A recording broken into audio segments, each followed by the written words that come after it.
Bersama kita saat ini sudah ada narasumber kita, Bapak Dr. Bambang Nursena, didampingi oleh Ibu Syafa, dan kita akan segera menjawab pertanyaan-pertanyaan yang belum sempat terjawab pada webinar kemarin.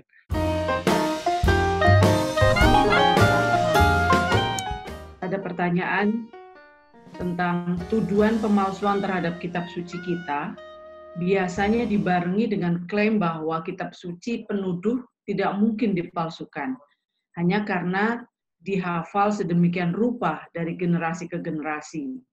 Seolah itu jaminan keaslian. Yang ingin saya tanyakan, apakah dalam tradisi kita ada tradisi serupa juga, Bah? Khususnya kalau bicara mengenai perjanjian lama, Bah. Ya, sebetulnya kalau menghafal kitab suci itu sebenarnya bukan asing bagi seluruh tradisi Timur Tengah atau Timur pada umumnya, ya. Karena misalnya di gereja Koptik saja, di gereja Ortodok Koptik, kalau kita pergi ke Yordan atau negara Timur Tengah yang lain, itu pembaca Mazmur itu biasanya ada orang buta. Jadi orang buta itu bisa hafal 150 Mazmur. Nah, itu biasa di Timur Tengah. Ada sekolahnya juga ya? Ada sekolahnya, memang sekolah untuk menghafal Mazmur bagi orang-orang buta. Ya. Saya juga pernah mengalami hal itu, sering kali saya bukan hanya di Yordan, di Damaskus, di banyak negara-negara Timur Tengah. Orang-orang Timur pada umumnya, misalnya nggak usah jauh-jauh, orang Jawa saja. Kalau kita pergi ke desa-desa di Jawa ini, orang tuh hafal cerita-cerita tentang Joko Tingkir, tentang tokoh-tokoh masa lalu itu ditembangkan dalam bentuk mocopet. Nah, itu mirip sekali dengan tradisi Timur Tengah seperti itu. Misalnya seorang ditanya tentang Joko Tingkir, saya kira orang Jawa semua hafal. Tembang Si Gromilir itu Megatruh misalnya. Si Gromilir sang ketek si monggo pacul kawan doso kang jakeni ingat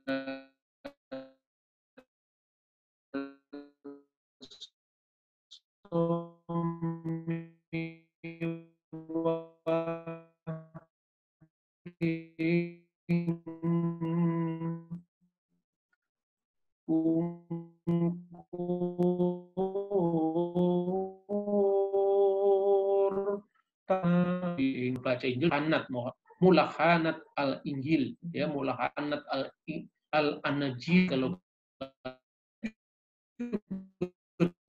di awal,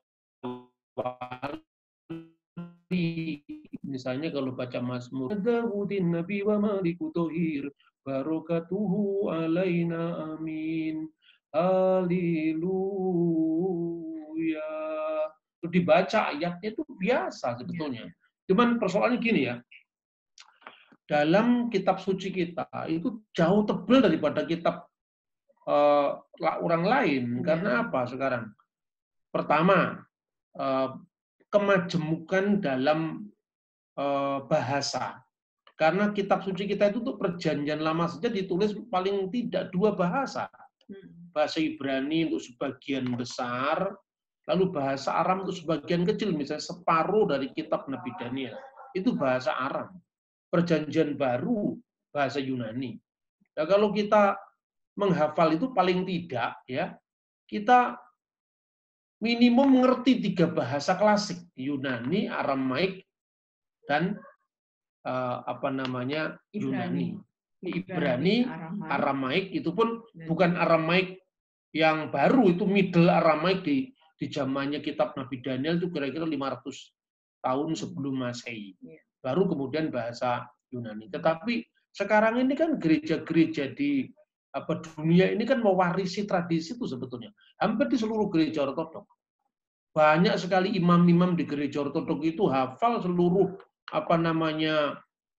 teks liturgi suci yang isinya juga kutipan-kutipan leksionari dari Alkitab, bahkan sholat 7 waktu misalnya Al-Agabiyah di gereja ortodok, atau Tuhfatur Ruqyah fi Sholati Fardiyah di gereja Syria Ortodok. Misalnya banyak ya bukunya seperti ini. Ini Agabia ini. Yang begini-begini ini banyak di biara-biara orang hafal seperti ini. Hafal. Karena memang itu tradisi timur. Jadi seperti itu. Tapi menurut saya jauh lebih penting daripada itu selain aspek penghayatan adalah pemeliharaan naskah-naskah suci. Dan itu yang harus kita lakukan karena bagaimanapun juga tingkat hafalan seseorang itu mungkin karena dibedakan dialek dan sebagainya itu mesti mengandung distorsi juga. Saya mengenal misalnya bahasa Ibrani itu sekarang di kalangan orang Yahudi yang sekalipun Yahudi dan Kristen itu berpisah 2000 tahun tapi kitabnya untuk perjanjian lama kan masih satu. Itu pun dalam membaca ya misalnya ada orang-orang Yahudi di barat Askenazim, ada orang-orang Yahudi di Eropa Timur, misalnya Sephardim. Itu dalam membaca teksnya pun itu dialeknya juga beda-beda. Misalnya kata safuot dibaca safuos misalnya. Dan sebagainya. Jadi bukan hanya tradisi menghafal. Yang memang tradisi menghafal itu tidak ada di budaya barat. Tapi di budaya timur itu biasa. Plus kemudian peneguhannya melalui pemeliharaan akurasi teks, akurasi manuskrip. Dan kita punya ribuan manuskrip untuk itu. Ya, jadi bukti-buktinya masih ada sampai sekarang. Sampai sekarang masih ada. Ya baik, Bah. Jadi untuk kepalsuan itu tidak hanya berdasarkan hafalan saja, tetapi yang lebih penting adalah bukti-bukti sejarah itu masih tersimpan dengan rapi. Iya, iya.